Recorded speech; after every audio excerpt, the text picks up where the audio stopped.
On est en préparation pour une manifestation de la part de l'UPA Lanaudière. Cette manifestation aura lieu dans quelques instants pour parler du fameux TGV qui veut passer ici dans le coin. Aujourd'hui, c'est une journée de consultation et au niveau de l'UPA Lanaudière, ils ont décidé de protester, de présenter leur doléance par rapport à ce projet. Donc, on voit présentement des pancartes qui sont en train de s'installer.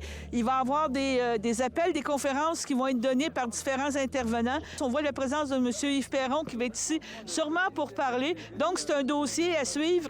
C'est un dossier qui est important pour la région de Berthier, entre autres, parce que le train passerait sur des terres agricoles de Lanoraie. On parle de Berthierville, de Saint-Cuthbert, et ça crée beaucoup d'inquiétudes dans le coin. Donc, ça sera un dossier à suivre. On va vous présenter la conférence de presse et par la suite, on va vous présenter aussi ce que Alto Train a à présenter.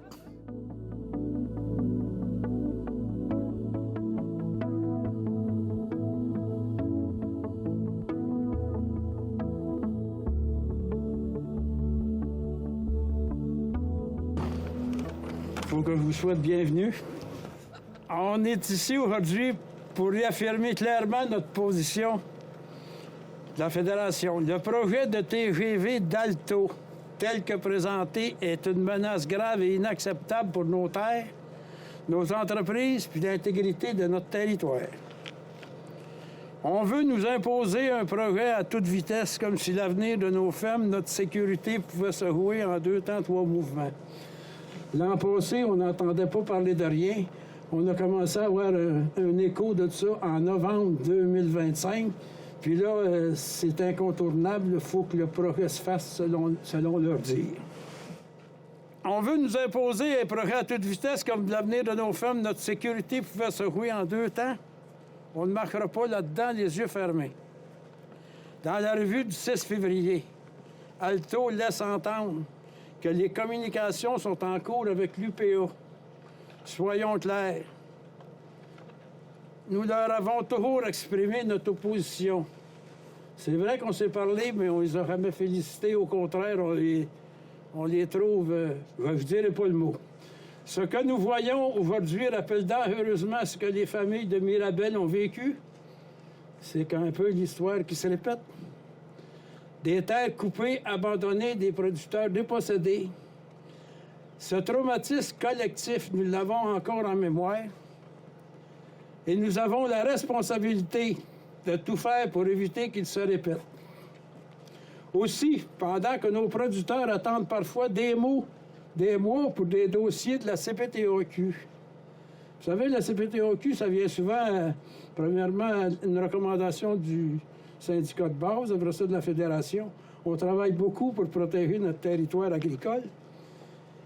Puis Alto arrive avec un projet du fédéral qui passe par-dessus tout ça. Puis la CPTAQ n'a aucun pouvoir. Et comment imaginer que la CPTAQ pourrait accepter un projet qui déchirerait nos terres, alors qu'une alternative existe?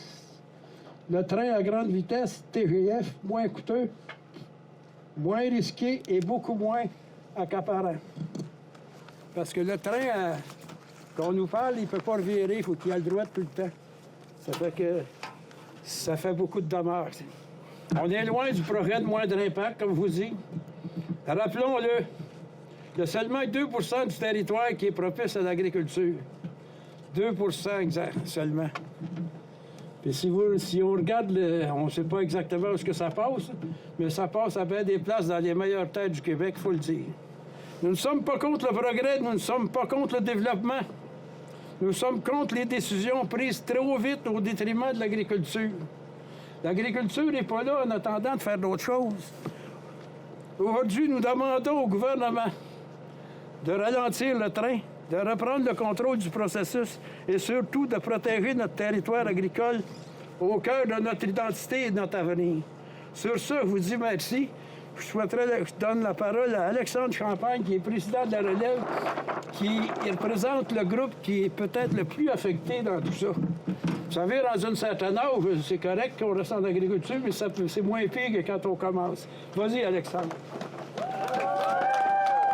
Aujourd'hui, au nom de la Relève agricole, je prends la parole parce que trop souvent, on nous applaudit sans vraiment nous écouter. Et avec le projet de TGV d'Alto, c'est encore nous qu'on bouscule, qu'on mette devant le fait accompli, qu'on invite à sacrifier nos terres, nos projets et notre avenir. La relève agricole est déjà sous pression. On a l'accès aux terres quasi impossible. La pression foncière qui explose, la rentabilité fragile, l'adaptation au changement climatique, la charge mentale grandissante. Pourtant, ma génération prend le relais, nourrir le Québec, bâtir des entreprises solides et laisser quelque chose de durable. Mais comment transmettre une ferme quand de nouveaux projets mettent en péril ce que nous tenons à bâtir? Oui, moderniser les infrastructures, mais pas au prix de nos terres et de notre avenir. Nous demandons au gouvernement de revoir la pertinence du projet et de garantir une véritable consultation avec la population. Et comme l'a mentionné Marcel, Alto a choisi de contourner la CPETAC, l'organisme qui existe justement pour protéger notre territoire agricole, limité et non renouvelable. Nous déplorons profondément cette décision. Nous exigeons qu'Alto respecte les mêmes règles que tout le monde et nous dénonçons aussi le projet de loi fédérale C5 qui accélère des projets d'infrastructure en contournant des règles environnementales et démocratiques. Le développement du Québec ne peut pas se faire contre ceux qui nous nourrissent. Il doit se faire avec nous. Maintenant, je vais laisser la parole à M. René Forêt. Bonjour à tous. Bienvenue dans notre belle région de la Nodière. Puis surtout, ici, on est dans le secteur d'Autrey. Mon nom, c'est René Forêt, puis je suis le vice-président des producteurs agricoles du secteur Autrey.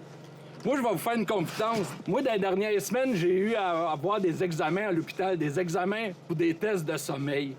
Puis j'ai rencontré, ça donne bien la semaine passée, mon docteur qui m'a posé des questions. T'as-tu des problèmes de sommeil? Qu'est-ce qui t'empêche de dormir? Puis là, elle me demandait, c'est-tu parce que t'as des problèmes d'insomnie? Ben j'ai dit, ben oui, tu dois bien avoir vu dans mon dossier que moi, je suis un producteur agricole. Puis là, elle a quasiment parti à rire. Elle a dit, ouais, vous autres, ça doit arriver souvent. J'ai dit oui. Mais elle m'a donné une feuille qu'elle m'a dit, en me donnant, elle dit, va voir sur Internet. Puis c'est un programme d'hygiène de sommeil. Puis je suis allé lire ça. Il y a un paragraphe important qui nous dit de prendre des grandes respirations pour nous oxygéner le cerveau. Bien, moi, je pense qu'il y a certains de nos leaders politiques qui en manquent d'oxygène pour oxygéner le cerveau en ce moment. Je dis, nous autres, là, on a l'impression de revivre le jour de la marmotte, le milieu agricole. Puis surtout, on est en train de vivre encore le même cauchemar. D'après quoi? Avec le Parti libéral, puis en plus encore avec la famille Trudeau. Il y a 50 ans passés, là, on a eu le père qui est arrivé sur notre territoire, qui nous a expropriés. Puis aujourd'hui, 50 ans plus tard, le rêve du fils, c'est de se promener en train d'Ottawa aller jusqu'à Québec. Mais le problème là-dedans, là, si on regarde ça froidement, on a 98 % de notre territoire qui est non cultivé. Ça, on appelle ça de la zone blanche. Puis en plus, dans cette zone blanche-là, on a du territoire public. C'est quoi la calisse d'entêtement de tout le temps venir nous empiéter sur le milieu agricole? Parce que la réalité, comme notre président nous en a parlé tantôt, là, on a 2 % du territoire qu'on peut cultiver. Mais ça, là, pour mettre dans l'imagination des gens, là, le 2 % là, c'est notre frigidaire collectivement. Mais qu'est-ce qu'on fait avec notre frigidaire quand il est brisé puis quand il est fini? Bien, on se dépêche. Moi, je vais le dire dans mes langages, on se mouve le cul à aller en acheter un autre. Mais nous autres, on n'a pas ça, ce luxe-là, les producteurs agricoles, d'aller s'acheter d'autres terres. Parce que dans la réalité, depuis 20, 30, 40 ans, là, savez-vous ce qu'on fait depuis les 20 dernières, les 30, les 40 dernières années? On met de l'asphalte puis du béton dans notre frigidaire. Puis là, ensuite, on se surprend, puis nos leaders politiques se demandent comment ça se fait qu'on a des problèmes, comment ça se fait que le prix des terres agricoles monte, comment ça se fait que nos coûts de production montent, puis ensuite, on se demande comment ça se fait que la relève agricole a de la misère. Bien, je m'excuse, là, parce que la finalité de ça, là, on se retrouve que c'est le panier d'épicerie qui est impacté. Fait que quand les leaders politiques comprennent pas qu'est-ce qui se passe, bien, c'est le choix qu'ils font qui viennent nous impacter collectivement. Puis aussi, là, nous autres, dans la région, ici, d'Autrey, là, dans le secteur qu'on part de Lavaltrie, Lanoret jusqu'à Berthier, on est longé par le nord, par la gang de Saint-Thomas, de Saint-Paul puis de l'Assomption. Ça, c'est un secteur névralgique où on a 10 000 acres en fruits et légumes. Puis nous autres, notre axe majeur, là, c'est les tourbières Nanoret qui viennent nous alimenter. Là, on parle qu'on va nous passer dans nos tourbières, nous couper l'eau pour qu'ils viennent donner l'accès aux producteurs pour irriguer leur production. Moi, je trouve ça une vraie honte. Là, on parle d'une raille qui va couper le territoire en deux. Puis là, en plus, là, on coupe ça en deux, on met une clôture chaque bord sans aucun pouvoir de communication. Selon l'aveu même là, du groupe Alto, là, ils nous ont fait peur, là. Puis je l'ai entendu dans certaines conférences, on parle de 700 routes qui vont être coupées. Mais si on fait un calcul plus direct, ça veut dire qu'on aurait besoin de 700 viaducs. Présentement, là, moi, il y a 4 ans passés, là, la gang de l'UPA, on a rencontré le ministère des Transports pour faire un viaduc. Là, celui à Lavaltrie, exactement, pour le tronçon de l'autoroute 30, puis l'autoroute 31, puis l'autoroute 40. Ils nous disaient, il y a 4 ans, qu'il n'y avait pas d'argent pour faire un viaduc. Puis là, c'est un axe important. Là, on va dire à tout l'ensemble du Québec qu'on a 700 viaducs à faire. Puis en plus, qu'est-ce qui est le plus insultant qu'on les rencontre? Ils viennent nous dire, nous, on n'a pas eu le mandat du fédéral de raccorder les routes. Ça veut dire on passe la raille puis on crisse des cul-de-sac chaque bord.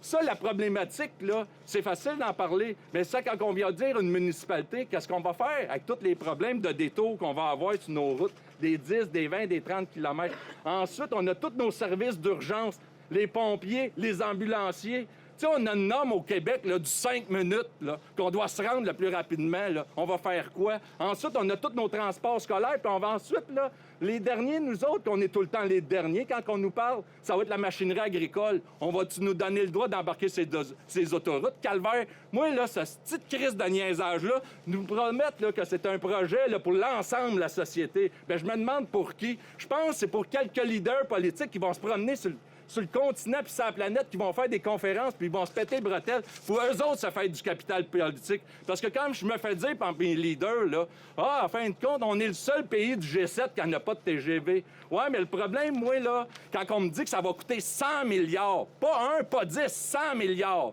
C'est drôle, depuis quelques années, là, c'est où nos plus gros enjeux de circulation dans la province? Moi, quand je m'en vais vers Montréal, là, puis je jase avec tous les transporteurs à grandeur du Canada, moi, je suis un producteur pomme de terre. On parle à différents transporteurs de n'importe quelle province. L'enjeu premier sur le transport, c'est où? Montréal. Ils nous disent toute la même affaire. Ça nous fait chier passer à cette place-là. Mais c'est drôle, on nous a promis depuis des années qu'on allait avoir des voies de contournement. La 640 allait être continue. Puis même là, avec un 100 milliards, ça fait des années qu'on écœure la région de Québec, qu'on leur parle d'un pont, puis on met d'un tramway. Je pense qu'avec le 100 milliards, on serait tous capables de faire ça. Fait que là, c'est beau que je continue. Là. Avant d'être fâché, là, je pense que je vais passer le relais à Joanne. Ah, j'en aurais bien à dire, mais là, faut se prendre un break à un moment donné. Merci, René. Je vais paraître moins fâché que René, mais je le suis tout autant. On parle beaucoup de la rapidité, de la modernité, de la technologie, mais on oublie aussi de parler que le TGV va avoir une très grande consommation énergétique. La consommation d'un TGV, selon un reportage de Radio-Canada, dit que ça prend entre 1 et 3 % de la consommation, de la capacité des réseaux du Québec et de l'Ontario. Entre 1 et 3 %. Ça veut dire que cette consommation-là, il va falloir en faire encore plus pour survenir aux besoins de tout le monde au Québec et en Ontario. Les réseaux frôlent déjà la saturation. On nous demande souvent de réduire nos consommations. On nous dit de faire attention, mais pour le TGV, il n'y en a pas de problème. Là, il faut produire plus d'énergie. Ça veut dire quoi? Ça veut dire que là, ça parle déjà d'installer des éoliennes. Ça parle déjà d'installer des panneaux solaires. Les panneaux solaires, les éoliennes, on les met où? On les met encore en terre agricole. Encore le secteur agricole qui va être impacté pour ça. Ça veut dire que ça va encore menacer le milieu agricole. Est-ce que, comme René vous a dit et mes autres confrères, ça va couper nos terres agricoles en deux? Est-ce que ça veut dire que les lieux les moins propices, ça va être ce qui va être pris entre une autoroute et le TGV parce que ça va être difficile d'accès? Mais pourtant, c'est des terres qui sont présentement cultivées. Le TGV va laisser une cicatrice sur des milliers d'hectares. Des milliers. Pas 1 ou 2, des milliers. Des milliers de notre garde-manger que René a dit qu'on n'aura plus pour nourrir les gens. Ça va bloquer des parcelles, ça va isoler des gens, ça va isoler des villages, ça va couper des villages en deux. C'est une vraie catastrophe qui nous guette. Le plus important aussi, c'est qu'il y a le côté humain. Depuis l'annonce du projet, ben, René a dû voir son médecin pour le stress, mais il n'est pas le seul qui va voir son médecin pour le stress. Du stress, on en a toujours. On est capable de dealer avec la température, on s'arrange. Mais le stress de ça, de voir nos fermes fractionnées, que des relèves ou que des producteurs, depuis des générations, produisent, puis que là, ils vont probablement faire faillite parce qu'ils n'auront plus accès à l'autre partie de leur champ, de leur terre. Les personnes qui louent des terres pour faire des petits fruits, qu'eux ne seront pas compensés, ils n'auront rien. Eux vont être voués à la faillite. Ça, le groupe Alto en a jamais parlé. Ils vivent dans l'incertitude continuelle depuis l'annonce du projet. Bien, depuis l'annonce qu'on sait, je vous dirais depuis l'automne qu'on a pas mal plus su. Les producteurs, on n'est pas contre l'innovation, on n'est pas contre le développement du Québec ou du Canada. On est pour ça. Mais le problème, c'est qu'on n'est pas pour sur nos terres agricoles, qui est notre garde-manger, qui nous fait tous nourrir.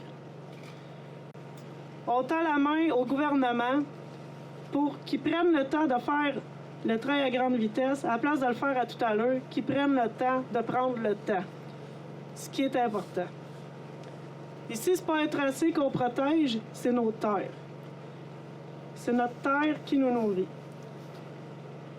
Ça, jamais on va arrêter de défendre cette position-là. Puis je suis certain que tous les producteurs et productrices qui sont ici aujourd'hui ont ce même désir de protéger leur terre. Juste avant la conférence de presse, on a appris qu'à Mirabel, mardi prochain, le 24, ils vont aussi faire une manifestation. Vous allez tous être invités et dès qu'on va avoir les détails, on va vous les fournir. Je pense que tous ensemble, on va avoir encore une meilleure portée pour faire entendre notre voix, la voix de tous les agriculteurs. Puis à un moment donné, quand tout le monde va prendre conscience que leur garde-manger va être attaqué, tout le monde ensemble, on va s'unir. On va être tous des petits David contre un gros Goliath. Puis qui a gagné? On va gagner notre bataille. Merci. Je suis en compagnie de Yves Perron, qui est député ici de Berthier-Masquinongé. Je sais que tu n'es plus porteur en agriculture, mais tu as vécu beaucoup pendant au moins 8 ans la réalité des agriculteurs. Et ça, c'est comme un coup dur, là, présentement, pour les agriculteurs. Absolument. Puis c'est pas parce qu'on n'est pas porte-parole qu'on l'a pas dans le cœur, l'agriculture. Hein? Je l'ai dit au milieu que j'allais être là encore. On est encore. Puis aujourd'hui, on est 3 collègues. Ouais. J'ai Luc Thériault de Montcalm, j'ai Gabriel Sainte-Marie de Joliette qui est avec moi aussi parce que c'est un regroupement de la Nodière. Dans le fond, nous, les questions qu'on pose, c'est si la grande question, là, si ce projet-là est si bon que ça, pourquoi on a besoin de changer les lois pour le passer? Parce que ce qu'on dénonce beaucoup, c'est C15 au Parlement fédéral, où là, on retire l'application de l'Office du transport du Canada sur le TGV. On retire la possibilité de contester puis de se faire entendre devant un commissaire. On ouvre la porte à des possibilités d'expropriation par courriel. Là, on se fait dire « Ah, c'est pas vrai ce que vous dites », mais c'est écrit dans le texte. Alors, c'est les questions qu'on soulève. Puis, je pense que ça a été bien résumé par les gens de l'Union des producteurs agricoles. Les terres agricoles sont limitées. Il faut prendre précieusement soin de ça. Puis, c'est pas vrai qu'une fois que c'est construit par-dessus, on va pouvoir encore l'utiliser pour nourrir notre population. Donc, est-ce qu'on peut minimiser ces impacts-là? Et pourquoi aller si vite? Bien, Quand ça, on va ma vite, question. là, il va y avoir des erreurs. C'est ça. C'était ma question. Est-ce que c'est l'urgence? On vient de le vivre, malheureusement, au Québec avec sa clique, que c'était envoie, il faut le faire. Puis à un moment donné, on est devant le fait accompli, puis il faut finir. Là. À un moment donné, quand ça commence, il va toujours avoir, bien là, on a commencé, on continue. Là. Un TGV, il faut que ça aille vite. Mais le projet de construction n'est pas obligé d'aller vite, lui. Okay. Nous, notre priorité, c'est que les droits de nos citoyens puis nos producteurs agricoles ils soient respectés. Okay. Puis qu'on fasse attention à notre garde-manger collectif. Okay. Est-ce que tu as l'impression qu'à Ottawa, il y a des écoutes sur ça ou tout le monde est omnubilé pour te dire qu'il faut que ça fasse des infrastructures? Parce que c'est une grosse infrastructure. Là. Il prévoit les gens beaucoup... sont omnubilés. Puis sur le principe, tu demandes ça à n'importe qui au départ. Tout le monde trouve ça intéressant. C'est des emplois, là. Même, on a dit, c'est un principe. Mais au-delà de... Puis, que ça va susciter. Mais au-delà de ça, pourquoi retirer des droits aux individus? Puis quand on a utilisé Mirabel pour obtenir des excuses officielles, puis pour obtenir surtout, dans la même motion, un engagement qu'il n'y ait plus de crimes épouvantables comme ça qui soient commis par le gouvernement fédéral, ce qu'on a gagné, là, parce que ça a été voté unanimement. Mais c'est pas fait encore. Les excuses ne sont pas faites encore. Non, mais la motion est votée. On a une garantie quand même morale. Puis en bout de piste de ça, on nous dit, inquiétez-vous pas, les lois ont changé depuis ce temps-là, mais on est en train de les changer à côté. T'sais. Ça fonctionne pas, là. Fait qu'à un moment donné, on veut pas se faire bourrer. C'est ça. On veut pas se faire bourrer, puis on s'oppose à ces changements-là. On travaille dans le comité présentement pour amender le projet de loi de C-15. OK. Les conservateurs et les libéraux sont d'accord, donc ça va être difficile à bloquer, mais on fait tout ce qu'on peut pour enlever ces retraits de droits citoyens de cette loi-là. Ça n'a pas de bon sens. T'sais. Bon, ben, je te remercie, Yves. Merci beaucoup. beaucoup. C'est un dossier à suivre. Avec attention, avec Merci. attention. Bye-bye. Merci, bye-bye. Je suis en compagnie d'Alexandre Champagne, qui est de la Norège, justement, avec une ferme biologique. Tu as fait un témoignage important et émouvant, je te peux dire, parce que oui, on parle de transfert, justement, de ferme, de choses. Et toi, ça vient de chercher, là, ce projet-là. Si tu te fais une partie expropriée, c'est ta valeur, là, c'est tes choses aujourd'hui, là. Exactement. On a commencé il y a 10 ans. On n'en avait pas beaucoup de terre, on commençait, puis c'est de même qu'on démarre dans la vie. On a réussi à se bâtir quelque chose pendant plusieurs années. On a amélioré nos terres. Beaucoup on investi, les a nivelées, drainées. On a investi dans tout ce qu'on pouvait, au meilleur qu'on pouvait. Puis de se faire menacer du jour au lendemain qu'on pouvait perdre ces investissements-là, nous faire dire on va vous donner de l'argent, puis inquiétez-vous pas, ça va. Mais c'est pas comme ça que ça fonctionne. C'est ta vie, là. Exactement. C'est ta vie, c'est ta passion, là. Exactement. On se lève le matin pour aller cultiver puis nourrir la population. Hein, c'est ça. Et l'impact qu'on ressent ici, c'est que, justement, cette incertitude-là vient apporter du stress, apporter des difficultés, là, parce que si tu veux réinvestir, puis tu as à aller voir, que ce soit les financières agricoles ou les banques, puis tout ça, bien là, avec une menace comme ça qui te plane sur la tête, bien, tu viens de perdre la valeur de l'équité, là. Exactement. Puis surtout que l'équité n'est pas facile à ramasser. Oui, c'est ça. Oui, mais c'est une réalité, là. Exact. Donc, c'est sûr de se faire dire que sur qu'est-ce que tu as investi, que la valeur est coupée en deux, oui, ça va faire vraiment mal aux propriétaires de terre, surtout à la relève, qui doivent tout encore aux banques. Bien, c'est ça, oui, c'est ça, exactement. Et je vais te dire, tu ne dois pas faire d'autre chose dans la vie. Non, je ne sais pas autre faire. Je sais tout faire, mais ce que je veux faire, je veux C'est ça, mais tu veux être agricole, tu veux continuer d'avoir cette passion-là. Exact. Cette passion-là devient de ta famille, ou c'est un rêve que tu as eu jeune? On a une grande famille de producteurs et c'est sûr que quand on est jeune, on voulait... Exactement. Okay. Bon, ben, en tout cas, félicitations. Je pense que c'est important de prendre la parole puis de nous prendre conscience de toutes ces réalités-là. Parfait, merci beaucoup. Je te remercie.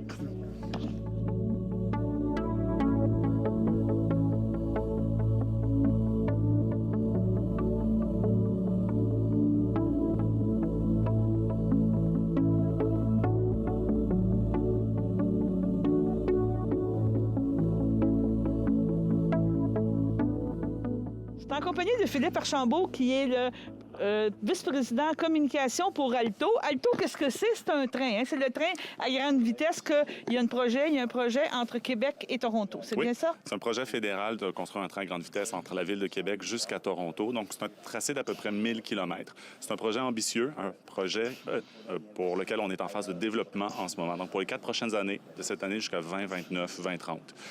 D'où l'importance de la consultation aujourd'hui qu'on a voulu faire en début de processus. Donc, on n'a pas encore toutes les réponses. On a une zone d'étude d'une dizaine de kilomètres. On voulait aller à la rencontre des gens partout sur le territoire pour entendre les commentaires, les suggestions, les critiques, les commentaires également, prendre tout ça en compte avant que toutes les décisions soient prises. Donc, on veut vraiment prendre le temps de bien faire les choses en début du processus avant d'arriver un peu plus tard cette année avec là un tracé beaucoup plus précis. Puis à terme, c'est une emprise de 60 mètres de large qu'on va avoir besoin pour construire le train. Je vais vous revenir avec la prémisse. La prémisse, c'est qu'on est mal desservi en termes de transport en commun. C'est quoi la prémisse qui apporte le fait de dire qu'on a besoin d'un TGV? Oui. En fait, on voit la croissance du Canada, surtout dans le corridor entre Québec et Toronto. 40 de la population, même 44 de la population habite dans ce corridor-là au Canada. C'est le plus densément peuplé. Et on voit une saturation des infrastructures de transport en ce moment. Donc, les autoroutes, les avions. Au niveau du train également, pour passagers, il y a une limitation en ce moment parce que les rails sont la propriété et les trains de marchandises ont la propriété pour le passage. La priorité. La priorité en ce moment, effectivement. Merci. Donc, il y a un besoin d'investir dans des infrastructures de transport dans les prochaines années. Donc, la question à savoir, c'est pas est-ce que le gouvernement et la population vont devoir investir dans des infrastructures, mais dans lesquelles? Est-ce qu'on va investir dans des autoroutes additionnelles, dans des aéroports additionnels ou dans un train pour les passagers qui est sur des rails dédiés, donc plus fréquents, plus rapide et également plus propre avec une énergie propre. OK, on parlait plus efficace aussi. On pourrait ajouter le mot efficacité. Efficace. Donc, c'est un train qui va être rapide, fiable et fréquent, effectivement, avec des voies dédiées, donc beaucoup moins de délais qui sont occasionnés par les trains de marchandises qui partagent en ce moment les mêmes rails.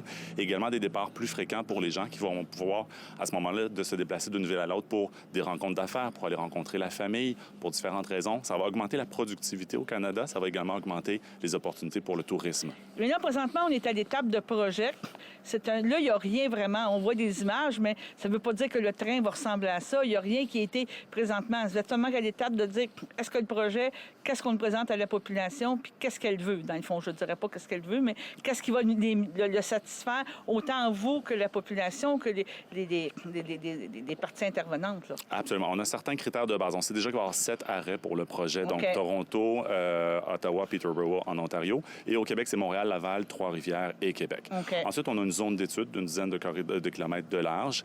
Et dans cette zone d'étude-là, d'où l'importance des consultations, on veut trouver le meilleur trajet. Donc, pour ça, il faut parler aux gens qui sont sur le terrain, qui connaissent le milieu. On est en communication avec les élus au niveau provincial, au niveau municipal également, avec les organisations, dont l'UPA, pour avoir les discussions, avoir la collaboration pour trouver le meilleur tracé possible et limiter les impacts surtout. OK. Limiter les impacts, ça veut dire autant que possible, on va vouloir suivre les infrastructures existantes, comme les autoroutes, les voies ferrées, les lignes d'Hydro-Québec, c'est possible également.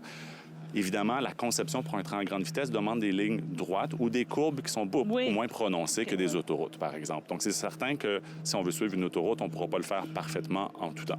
Ensuite, on va vouloir suivre les lots autant que possible, pour limiter, encore une fois, les impacts, limiter de couper des terres à différents endroits. Donc, un peu plus tard cette année, on va avoir à ce moment-là une zone d'étude beaucoup plus précise, un corridor beaucoup plus précis, et on va revenir en consultation à l'automne pour avoir plus de précision et recommencer cet exercice avec la population et avec les élus, qui est absolument essentiel. Donc, aujourd'hui, qu'est-ce qui est présenté? C'est une première ébauche de comment vous voyez le train, comment il va évoluer, comment il va s'implanter. Vous écoutez les gens et vous allez travailler sur vos planches à dessin et vous prévoyez revenir, c'est ça? Il reste beaucoup de travail en 2026. Pour nous, 2026, c'est une année de consultation et d'analyse pour revenir plus tard avec un tracé plus précis et une nouvelle consultation. Les gens peuvent venir nous rencontrer à différents événements. L'information est disponible également en ligne. On a une carte interactive en ligne avec la zone qui est à l'étude. Les gens peuvent aller prendre le temps de la consulter, mettre leurs commentaires, suggestions, endroits qu'ils considèrent qu'on devrait privilégier, endroits auxquels on doit faire attention. Donc, on parle premièrement de l'étape de la consultation. Vous retournez sur votre planche à dessin. Une deuxième consultation. C'est quoi les étapes à venir? À quoi qu'on s'attend? Donc, prochaine consultation fin de cette année avec un tracé beaucoup plus précis. Cette année, en 2026, on va également poursuivre des études sur le terrain. Donc, on va aller à différents endroits. C'est un processus qui avait débuté depuis quelques années, parce que ça fait quand même quelques années qu'on parle de ce projet-là. Donc, quelques études sur le terrain pour faire vraiment le début de l'analyse des impacts environnementaux. Okay. 2027-2028, on va être dans la planification plus avancée, dans les autorisations, le processus réglementaire, l'Agence d'études environnementales également. 2029-2030, on devrait être dans la préconstruction. Donc, le premier segment, si tout va bien, la construction va débuter en 2029-2030. Et on parle d'une construction, j'ai compris, entre Montréal et Ottawa. C'est ça que j'ai cru comprendre là, dans les études que j'ai faites? Là? Absolument. 2029, c'est le début du premier segment, Montréal à Ottawa avec un arrêt à Laval. On a choisi ce segment-là parce que c'est le plus court sur l'ensemble du réseau, le moins compliqué, je dirais pas le plus simple, mais le moins compliqué. Et c'est aussi un tracé un tronçon qui va permettre de mobiliser les équipes tant au Québec qu'en Ontario en même temps. Donc, ce premier tronçon-là va nous permettre d'apprendre, d'améliorer les processus et d'ensuite de déployer les équipes vers l'est et vers l'ouest pour poursuivre le tracé à ce moment-là vers Québec et vers Toronto. Je vous pose une question plate. On regarde des déboires, entre guillemets, du REM. Je vais dire, il faut quand même le dire comme ça, parce qu'il y a beaucoup de défis à cause de la température, à cause des impacts climatiques qu'on a ici. Est-ce que votre volonté est vraiment d'offrir un bon produit, dans le sens de favoriser justement des produits canadiens, québécois, de favoriser l'achat local pour ce projet-là? Oui, absolument. Bien, premièrement, au niveau de la fiabilité du processus, un train à grande vitesse, ça existe ailleurs dans le monde, dans des conditions similaires aux nôtres. Okay. Au Canada, on a aussi des moins 30, plus 30, une grande variation de la température l'été et l'hiver. C'est la même chose dans d'autres pays qui l'ont connu, comme dans les pays nordiques en Europe, également au Japon, en Chine. Donc, il y a d'autres pays qui ont développé des trains à grande vitesse dans des conditions similaires. Donc, on va s'inspirer des meilleures pratiques. On va vouloir être innovant dans notre processus, dans notre manière de faire les choses. Mais au niveau de la technologie, on va se fier à ce qui existe déjà ailleurs dans le monde. Okay. On travaille aussi avec un partenaire privé qui est Cadence. Cadence, c'est un regroupement de 6 entreprises de haut calibre international, dont au Québec, Atkins, La Caisse et SNCF Voyageurs en France. SNCF Voyageurs, c'est eux qui ont créé et qui opèrent encore aujourd'hui le train à grande vitesse en France. Donc, ils ont une expertise très importante et on va beaucoup s'inspirer de ça pour s'assurer qu'ici, on a un service qui est fiable, qui fonctionne bien, qui est accessible. Également, on va vouloir que les tarifs soient abordables pour la plus grande majorité de la population. Mais la question est de savoir, est-ce qu'on a assez d'expertise ici au Canada pour pouvoir le produire sans avoir nécessairement à aller chercher de l'étranger? On est rendu peut-être au Bail Canada. Là, oui. On a quand même ce défi-là, je pense. Là. Bien, au niveau de la construction, on parle de 50 000 emplois qui vont être créés pendant la phase de construction. Donc ça, c'est des emplois ici au Québec et en Ontario. On va avoir besoin d'expertise professionnelle, mais d'expertise également au niveau de la construction. Au niveau des matériaux, beaucoup de béton, d'acier, d'aluminium, donc beaucoup de matériaux qui vont être sourcés ici au Québec et en Ontario. Il va y avoir des retombées économiques, ça c'est certain, pour l'industrie ici au Québec. En terminant, est-ce qu'on peut parler de ce projet-là comme on a eu les projets des grands barrages, tu sais, qu'on a eu au Québec, que ça a créé une expertise justement, puis on est très fort en hydroélectricité. Est-ce que ça nous donnerait une belle expertise au Canada pour ça? Absolument. Ça va permettre de développer une nouvelle expertise au Canada, des emplois plus nichés, donc au niveau de l'ingénierie, au niveau de tous les travaux qui vont être nécessaires entourant l'expertise pour développer et opérer le processus de train à grande vitesse. Ça va créer une expertise intéressante. On a débuté des conversations avec les universités, avec les écoles également, pour s'assurer que dans 5, 10, 15 ans, nos enfants qui sont à l'école, au primaire, au secondaire, vont s'intéresser à ce milieu-là puis vont être disponibles pour développer le train avec nous. Bon, bien d'accord, je vous remercie. Merci à vous.